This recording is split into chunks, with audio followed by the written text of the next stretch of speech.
पिछले मतलब ये अक्टूबर वाला 6 महीने की रिपोर्ट बता रहा हूँ, पिछले 6 महीने 156 लोग दलित उत्पीड़न के शिकार हुए वहां पे जी।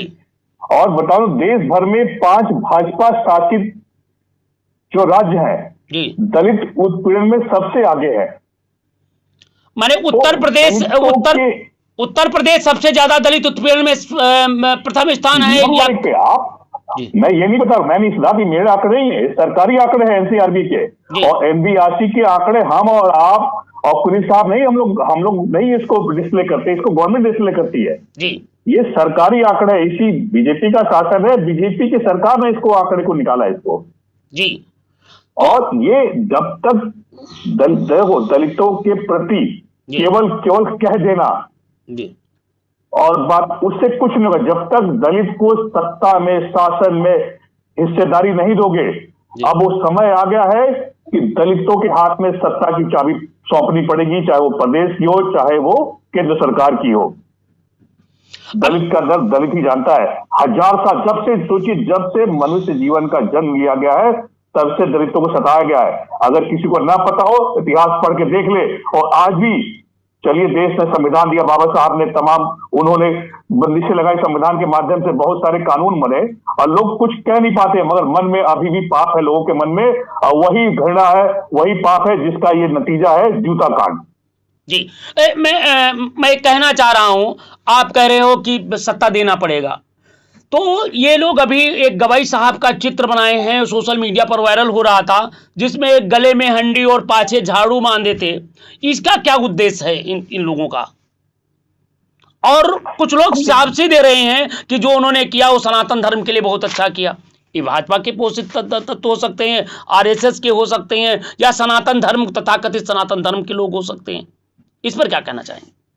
देखिए, इस पे बहुत लंबी बात तो मैं तो यही जानता हूं, इनका एक ही मकसद है, अंग्रेजों की तरह जी, बांटो और राज्य करो।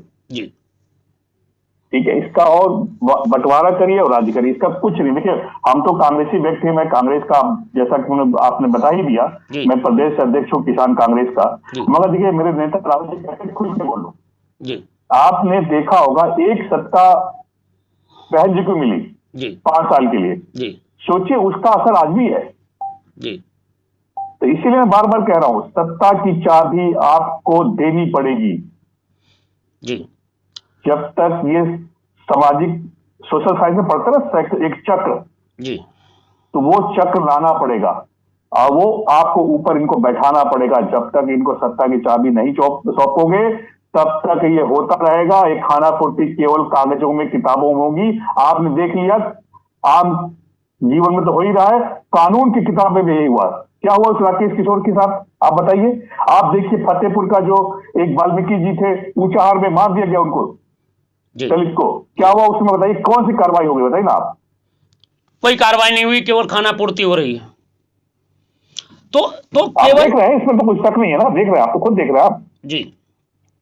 तो आपका कहना है कि जाति देख करके इनकी सरकार जो कार्रवाई कर रही है, जाति देख करके केवल कर रही है, जाति देख कर तुच्छ समझ के जी, क्योंकि हमारी जाति ऐसी, लोग तो समझ लेते हैं हमको। क्या करें बताइए, आप बताइए, मैं इस जात का हूं, आदमी जात देख के औकात लगा लेता है, बता दूं आपको जी।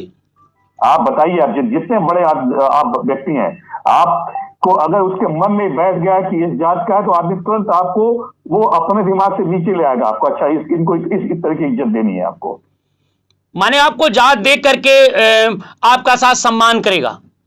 क्यों नहीं, हम सच बताओ। देखिए, मुझे ये देखिए, आप तो खैर ये डिबेट है और तमाम लोग सुन रहे हैं, मुझे बोलने में संकोच नहीं है। मैं विश्वविद्यालय में पढ़ता था तो मैंने कभी जात भेदभाव उतना नहीं महसूस किया, मगर राजनीति में जब से आया हूं जी, मुझे पल पल मुझे एहसास कराया जाता तुम इस जात का हो। सोचिए, मैं बैकवर्ड हूं, तो बैकवर्ड के साथ ही हालत है, दलितों के साथ क्या हालत होगी आप सोच सकते हो। इतिहास गवाह इसका जी। आज जो सुप्रीम कोर्ट के जज पे जो हुआ, उसका ज्वलंत एग्जाम्पल है, इसका उदाहरण है उसका वो जी। तो इनके लिए दलितों को आगे आना होगा, इसके लिए दलितों को लड़ाई लड़नी होगी और दलितों के साथ कंधे से कंधा मिला करके उन्हें ये अधिकार देना होगा, आपका कहना है? ये सब समाज को, सर्व समाज को। मैं एक और में इनपुट करना चाहूंगा, ऐसा नहीं हर स्वर्ण व्यक्ति दलित विरोधी है, ये कुछ विकृत मानसिकता के लोग हैं। मैं जानता हूं, मेरे कुछ दोस्त हैं जो स्वर्ण है मगर दलितों के लिए काम करते हैं वो जी। ये विकृत मानसिकता के लोग हैं। और सरकार भी, मैं सही बता दूं, हमको तो ये लगता है जो चीजें मैं देख रहा हूँ अगल बगल और बाकी समाज में, प्रदेश में, देश में, सरकार भी इसको सह दे रही है। मैंने कहा ना शुरुआत में, आपको क्या लगता है ये अगर बौद्ध धर्म के प्रति ये टिप्पणी होती तो क्या आज इस तरीके से उनको छोड़ दिया गया, या इस पे तो कोई जूता चलाता उनके ऊपर, एक शब्द कोई नहीं बोलता जी। पहले 2014 से पहले हम हिंदू थे, अब सनातनी हो गए, क्या कहा जाए बताइए। तो जो जिस तरीके से इन्होंने जूता कांड किया है, इस बात को लेकर के पूरा दलित समाज में, अंबेडकर समाज में, संविधान प्रेमी सर्व समाज के लोग जो संविधान के प्रति आस्था रखते हैं, इनका उग्र रूप होता जा रहा है, आंदोलन होता जा रहा है। तो क्या भारतीय जनता पार्टी, अभी ने कहा कि मोदी जी ने फोन करके हालचाल जाना, मगर हालचाल जाने से नहीं, क्या भाजपा सरकार उस जूता कांड की घटना को संज्ञान लेगी, उनके खिलाफ रासुका लगाएगी, SC/ST लगाएगी, या केवल ऐसे ही केवल टाँ फिस हो जाएगा? जी क्या सिद्धार्थ जी, कैसी आप सिद्धार्थ जी बात कर रहे हैं जी, ये बात रफा दफा हो चुकी है। गवई साहब ने बड़कपन दिखाया, मगर सरकार ने भी, कुछ लोगों ने खंडन करके उसकी खाना पूर्ति कर ली है। अगर वास्तव में कार्रवाई होती तो दलितों की स्थिति जो बता रहा हूँ, हमने NDRC का जो डेटा बताया आपको जी, यूपी सबसे नंबर 1 पे है जी। और यूपी ही नहीं, भाजपा के 5 शासित प्रदेश क्राइम में दलित उसमें उत्पीड़न सबसे नंबर 1 पे है। अगर कार्रवाई होती तो ये स्थिति होती नहीं होती। तब तो बहुत ज्यादा देखिए जी जी, इसमें सब खाना पूर्ति हो रहा है, कुछ नहीं हो रहा। मैं कहता रहा हूँ आपको, माया बहन जी जैसा, मायावती जैसा दलित कोई, उनके हाथ में सत्ता का चाबी देना पड़ेगा। भागीदारी से काम नहीं चलेगा। जैसे दलित, सशक्त दलित को देश की बागडोर देना पड़ेगा, एक दिन अपना अधिकार, जो भी PC कुरेल जी कह रहे थे कि दलितों की भागीदारी होनी चाहिए, हर व्यक्ति की भागीदारी होनी चाहिए, तभी देश चलेगा, अन्यथा इस तरीके की विकृत मानसिकता एक दिन देश छोड़ के चले जाएंगे। क्या ये बात PC कुरेल की बिल्कुल सही है या गलत? हेलो सर, हमको लगता कुरेल जी डिस्कनेक्ट हो गए। हाँ, डिस्कनेक्ट हो गए। एक मैं और चीज कहूंगा सिद्धार्थ जी आपसे जी। संविधान हमारा कहता है, संविधान का प्रमुख तत्व क्या है भाई? न्याय, स्वतंत्रता, समानता, बद्धता। तो न्याय जो कहता है सामाजिक, आर्थिक, राजनीतिक न्याय होना चाहिए जी। तो आपको लगता है कि दलित के लिए एक सामाजिक, आर्थिक, राजनीतिक न्याय है? नहीं भाई, राजनीतिक न्याय में क्या है? दलित वहां चुनाव लड़ेगा जहां सुरक्षित होगा जी। जनरल सीट पे कितने दलित चुनाव लड़ते हैं आप बताइए? ना बराबर। तो आप बताइए ना, न्याय है क्या वहां पे? नहीं। सामाजिक न्याय आपने देख ही लिया जी। आपने ये कूचाहार कांड देखा, आपने रायबरेली का, आपने CGI साहब का जूता कांड देख लिया। सामाजिक न्याय क्या है बताइए ना आप? जी जी, शून्य है। आर्थिक स्थिति दलित की क्या है? अब आप तो गांव में काम करते हैं, छोटी जगहों पर काम करते हैं आप जी जी। आप आपसे बेहतर कौन समझता है आर्थिक स्थिति दलित की क्या है? जी बिल्कुल शून्य। तो संविधान की प्रस्तावना का क्या बताएं आपको? ये सरकार संविधान को खत्म कर देना चाह रही है। अच्छा, जिस तरीके से दलितों, मैं और बताना चाहूंगा, शायद आप नहीं जानते, आज तमाम सामाजिक संगठन और या जी जो अंबेडकर को माने वो सड़कों पर उतर रहे हैं और आंदोलन कर रहे हैं, और आंदोलन है, इसका आंदोलन का सीधा असर आम जनता तक जा रहा है। ये जो जूता कांड है, आपने भी देखा होगा, जो पहले पेशाब कांड था, क्योंकि मैं भाजपा का मैं कहता हूं, सब लोग कहते हैं कि भाजपा का अमृत काल है, तो मैं अमृत काल नहीं कहता हूं, मैं तो भाजपा का मलमूत्र काल कहता हूं। क्योंकि भाजपा का अमृत काल नहीं है, ये भाजपा का मलमूत्र काल है। कहीं पर पेशाब कराया जाता है, कहीं पर लैट्रिन खिलाई जाती है, और अभी आपने देखा पिछले समाज को, यादव समाज को, कथावाचक को उन्होंने मलमूत्र नहीं, मूत्र से भी उनको पवित्र कर दिया। तो हम तो भाजपा का मलमूत्र काल समझ रहे हैं, अमृत काल नहीं, मलमूत्र काल समझ रहे हैं। और इस मलमूत्र काल के बाद पूरे यादव समाज में यूनिटी जागी, पिछड़ा समाज में यूनिटी जागी, और उन्होंने यहां तक की कहा कि मुझे केवल सनातन कहा जाता है, मुझे उसकी भागीदारी नहीं दी जाती है, और इसके लिए हमारे बीच में तमाम लोग संदेश लिखा है, जरा भाई मौर्य जी आपके लिए लिखा है, जरा मैं पढ़ के बता देता हूं। ये प्रभाकर कुमार लखनऊ से लिखा है, पीसी कुरेल जी और मौर्य जी, आपकी बात में दम है। जिस दिन ये मानव समाज उठ पड़ेगा, जिस दिन ये दलित समाज, शूद्र समाज जिसे कहते हैं, 4 वर्ण में शूद्र समाज जिस दिन उठ पड़ेगा, ये या तो ये मनुवादी भाग जाएंगे या फिर मनुवादी घुटने टेक करके चरणामृत लेंगे। भाई एक लिखे हैं वेद प्रकाश मौर्य, लिखे हैं वेद प्रकाश मौर्य जी, ये लिखे हैं भाई कंदुनी से लिखा है। इन्होंने लिखा है कि बिल्कुल जिस तरीके से सम्राट अशोक ने एक छत्र तलवार उठा करके पूरे देश में राज किया था, वो दिन दूर नहीं है, इनकी अंत समय आ जा गया है। और इसी तरीके से ये शूद्र समाज एक दिन राज करेगा और इन्हें घुटने होगी। वहीं पर अवधेश कुमार कमलापुर से लिखे हैं कि बिल्कुल बात सही किया। और शेष जी ने लिखा है, कुछ विकृत मानसिकता के ब्राह्मण समाज के हैं या उच्च वर्ग के हैं, जब उन्हें देखते हैं कि जिंदगी में कभी शूद्र समाज को चारपाई पर बैठना या मनुस्मृति के अनुसार बैठना उचित नहीं समझते थे, आज जब वो समाज के लोग कुर्सी पर बैठते हैं तो उनके हृदय पर सांप लेट जाता है। और सांप लेट जाने के कारण इन विकृत मानसिकता के लोग आए दिन हमला करते हैं, घृणा करते हैं, क्योंकि ये मनुवादी हैं, ये जात जात को बांटने वाले हैं, ये सही व्यक्ति नहीं है। ऐसे लोगों को देशद्रोही घोषित कर देना चाहिए या उन्हें निकाल देना चाहिए। और भाई हमारे साथ मनमोहन जी ने लिखा है, प्रभाकर जी ने लिखा है, शिवम जी ने लिखा है, और शैलेंद्र जी ने लिखा है, और भाई पुष्कर जी ने लिखा है, बाराबंकी से रमेश ने लिखा है, फैजाबाद से अशोक जी ने लिखा है, और तमाम लोगों ने कम से कम 4000 से ज़्यादा मैसेज आए हुए हैं भाई आपके लिए। और उन्होंने कहा कि मौर्य जी आपने बिल्कुल सही कहा, दलित और बैकवर्ड जिसको हम शूद्र समाज कहते हैं, वो केवल हथियार के रूप में आज चाहे पार्टी में हो चाहे सामाजिक संगठनों में हो, उसे हथियार की तरह यूज किया जाता है। जब उस समाज का नेतृत्व करने लगता है तो अन्य समाज के लोग उसे घृणा की दृष्टि से देखते हैं। इसलिए हमें भागीदारी जरूरी होनी चाहिए। और ये बात मौर्य जी आपने कहा, इसके लिए मैं आपको प्रणाम करता हूं, क्योंकि आप एक राजनीतिक दल में होते हुए आप बिल्कुल बेबाक तरीके से कहा कि भागीदारी देना पड़ेगा। तो भाई इसके लिए मौर्य जी आपको बहुत बहुत धन्यवाद। बताइए, आप इस समय तमाम लोग आपको देख रहे हैं, कमेंट भी कर रहे हैं, कम से कम 300 से ज्यादा कमेंट आ चुके हैं आपके ऊपर मौर्य जी। जी जी जी जी। और सभी भेदभाव देखिए है ही। देखिए एक चीज थोड़ी सी और बात कहूंगा मैं सरदार जी आपको, भेदभाव तो है ही।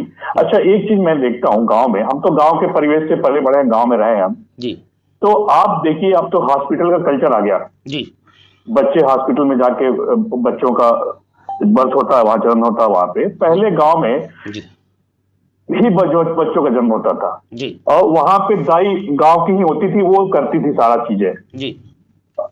और इसमें कोई संदेह नहीं किसी को भी, दाई का काम किस कम्युनिटी के लोग करते थे जी। दाई का काम कौन करता? दलित की ही घर की औरत करती है ना जी। और गांव में हर वर्ग के लोग रहते हैं वहां पे जी। और वहां जब बच्चा होता है, गांव में होता था पहले, तो दलित की औरत जाती थी और जिस उच्च घर में गई वो वहां पे गई, उस समय उस 10-15 दिन के बीच में कोई छुआछूत नहीं, उसी सोफे पे उसी बेड पे बैठेंगी और वो मालिश करेंगी, सब कुछ करेंगी जी। और उसी का बर्तन कटोरी यूज करेंगी, सब कुछ यूज करती थी पहले जी, करती थी। और वही लेडी, दोनों ही औरत है, वही अगर 2 महीने के बाद कहीं शादी हो, 4 महीने के बाद, और जो उच्च वर्ग की जो महिला है और वो शादी में कहीं सोफे पे बैठी है, क्या वो दाई जो लेडी जिसको उसके शरीर को मालिश किया, सेवा किया, हर अंग को छुआ उस महिला की, उस महिला ने, क्या उसके बगल में सोफे बैठ सकती है? वो नहीं बैठ सकती। तब बताइए क्या है आज हमारा संविधान कब लागू हुआ? सोचिए, आज 75 साल से ऊपर होने वाले हैं, मगर आज भी मनुस्मृति जो है आज भी हावी है यहाँ पे। और कुछ लोग खुश होते हैं कि मैं तो यादव हूं, मैं कुर्मी हूं, मैं मौर्य हूं।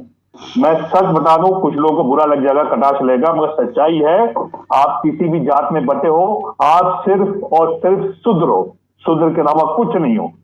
एक वर्ग ने आपको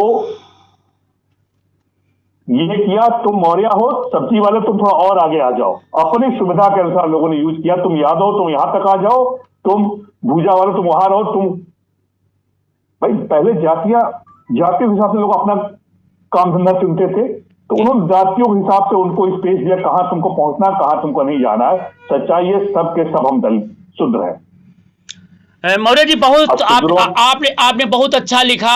एक सज्जन लिख रहे हैं, अयोध्या से लिख रहे हैं, बौद्ध जी लिखा है, निर्मल बौद्ध जी लिख रहे हैं कि ये चतुर्वर्ण के लोग, मतलब जो सर्वोच्च अपने आप को कहते हैं, श्रेष्ठवान कहते हैं, ये पौष्टिक चीजों में छूत नहीं मानते हैं, अपने स्वार्थ में छूत नहीं मानते हैं। जो ही इनका स्वार्थ पूर्त हो जाता है वो छूत मानने लगते हैं। उन्होंने कहा कि मट्ठे में छूत है मगर दूध में छूत नहीं है, घी में मट्ठे में छूत है, घी में नहीं छूत है। आप में वृद्धावस्था और बूढ़े में आपके अंदर छुआछूत है, मगर आपकी जवान लड़की में उन्हें कोई छूत नहीं दिखाई देती। केवल ये स्वार्थी हैं। तो क्या इस तरीके की विकृत मानसिकता के लोग, कब तक ये संविधान पर हमला होता रहेगा? कब तक दलित समाज पर हमला होता रहेगा? कब तक लोकतंत्र पर हमला होता रहेगा? जी देखिए, जब तक हम लोग गलती सिर्फ एक विशेष लोगों की नहीं है, गलती हम लोगों की भी है जी। ऐसा नहीं विशेष लोग, हम लोग भी बाबा साहब के नाम को बहुत उजागर करते हैं। हम लोग तमाम पेरियार जी की बात करते हैं, बाबा साहब की बात करते हैं, संविधान की बात करते हैं। सच्चाई है कि हम लोग भी अपने लिए जी। कई बार ऐसा होता है कि हम खड़े नहीं हो पाते, डर जाते हैं जी। मैं आपको एक उदाहरण बताऊं आपको जी। एक शायद लंबा डिबेट ना हो तो मैं छोटी सी बात करूं आपको। जी जी जी हाँ, लंबी डिबेट हो रही है। दलित परिवार था, दलित परिवार के एक किसी उच्च वर्ग के लड़के ने उसको छेड़ा जी। वो मामला पुलिस में चला गया जी। पुलिस में चला गया, दलित परिवार हमसे फिर वो पुलिस कार्रवाई नहीं कर रही थी वहां। तो दलित परिवार ने बोला हम बहुत बेइज्जत हो रहे हैं, मेरी लड़की की सम्मान की बात है, मेरी लड़की स्कूल छोड़ देगी जी। और इस तरीके पुलिस कार्रवाई नहीं करी। हमने पुलिस से बात किया तो पुलिस ने कहा बिल्कुल मैं कार्रवाई करूंगा इस पे। उन्होंने कहा एसएचओ साहब ने मैं बिल्कुल कार्रवाई करूंगा, आप मेरे पास भेजिए जी। हमने दबाव बनाया उच्च अधिकारियों से, सारा हो गया जी। मगर पता नहीं किस प्रेशर में वो महिला आ गई जिनकी वो बिटिया थी जी। वो जाके वहां पे जाके उन्होंने समझौता कर लिया जी। तो कहने का मतलब छोटा सा एग्जाम्पल मैंने उदाहरण दिया। तो ये बहुत सारी चीजें होती रहेंगी। तो हम अपने स्वाभिमान के लिए खुद नहीं खड़े होंगे, जबकि उसमें नाराजगी मुझे इस बात की थी जो उच्च वर्ग का, ये भी एक गांव में बात हुई कि भाई इनसे माफी मांग लो आप जी। तो उस उच्च लड़के ने कहा कि यही दिन आ गया इन नाम लेके जाति का कि ऐसे तैसों की मुझे माफी मांगना पड़ेगा। बिल्कुल। तो वो जो उच्च वर्ग का मुझे तिरस्कार कर रहा है वो तो कर ही रहा है, मगर हम भी तो खड़े नहीं हो रहे हैं ना।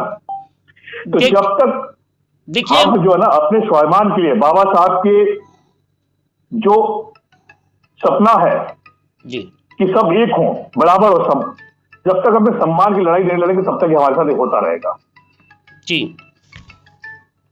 तो इसके लिए हमें लड़ाई के लड़ने तैयार होना पड़ेगा। और हमारा क्योंकि समय खत्म की तरफ चल रहा है, क्योंकि समय समाप्ति की तरफ चला है, डिबेट बहुत लंबी होती जा रही है। भाई हमारे साथ ब्रज मौर्य जी जुड़े थे। ब्रज मौर्य जी, आप अंतिम समय में, क्योंकि एक सीजीआई पर, एक सुप्रीम कोर्ट के जज पर हमला हुआ है, आप क्या कहना चाहते हैं? कृपया दर्शकों को बताने का कष्ट करें जी। मैंने तो पहले कहा, देखिए ये जूता कांड हुआ है ना जी, ये कुछ लोगों को हजम नहीं हो रहा है। मैंने शुरू में कहा था एक दलित का बेटा सुप्रीम कोर्ट का जज कैसे बन सकता है जी। ये जो कह रहे हैं कि जज साहब ने ये टिप्पणी कर दी, अगर एक किसी विशेष जात का व्यक्ति ने वो टिप्पणी की होती थी ये होता ही नहीं। तो इनको जो है ना, एक दलित का लड़का सुप्रीम कोर्ट का चीफ जस्टिस बन गया, ये पच नहीं रहा है जी, ये हजम नहीं हो रहा लोगों को। बिल्कुल, आपने कहा कि एक जिसे उन्होंने मनुवादियों ने शूद्र समाज कहा, शूद्र समाज का जज बना, उसे हजम नहीं कर पा रहे, इसलिए जूता कांड हुआ है। मगर आप दर्शकों को क्या संदेश देना चाहते हैं? दर्शकों को अंतिम बात क्या कहना चाहते हैं? किस तरीके से, एक सज्जन ने लिखा है कि बताइए मौर्य साहब, किस तरीके से हम उस विकृत मानसिकता के लोगों से इसे हम सफलता प्राप्त कर सकें और ऐसी घटनाओं से बच सकें? आपको, मैं तो कहूंगा, आपको अपने सम्मान की लड़ाई खुद लड़नी होगी जी। आप जब तक अपने सम्मान की लड़ाई नहीं लड़ेंगे, ये आए दिन ऐसी घटनाएं होती रहेंगी। आप अपने सम्मान के लिए, अपने इज्जत के लिए, अपने स्वाभिमान के लिए, अपने समाज के लिए खड़े होइए। जब तक अपने समाज के लिए, अपने स्वाभिमान के लिए नहीं खड़े होंगे, ये घटनाएं होती रहेंगी। इसका एक ही चीज है, आप अपना खुद का सम्मान करिए। जिस दिन अपना खुद का सम्मान करना शुरू कर देंगे, इस तरह कोई दबा नहीं पाएगा आपको। बहुत बहुत धन्यवाद दोस्तों, अभी हमारे बीच में जुड़े थे और हमारे साथ भाई ब्रज मौर्य जी और पीसी कुरील साहब जी जुड़े थे, जो राष्ट्रीय भागीदारी आंदोलन चलाते हैं और बड़ा आंदोलन है उनका। और हमारे साथ भाई किसान कांग्रेस के प्रदेश अध्यक्ष ने जुड़े और बेबाक तरीके से कहा कि ये विकृत मानसिकता के लोग जब तक आप पर हमला करते रहेंगे, जब तक आप इन्हें मुंह तोड़ जवाब नहीं देंगे, इसके लिए हमें आपको तैयार रहना पड़ेगा और उस लड़ाई को आगे लड़ते रहना होगा। इसी के साथ आप सभी को ढेर शुभकामनाएं। हम अगले कार्यक्रम में फिर भाग लेंगे। नमस्कार सर। जी नमस्कार सर।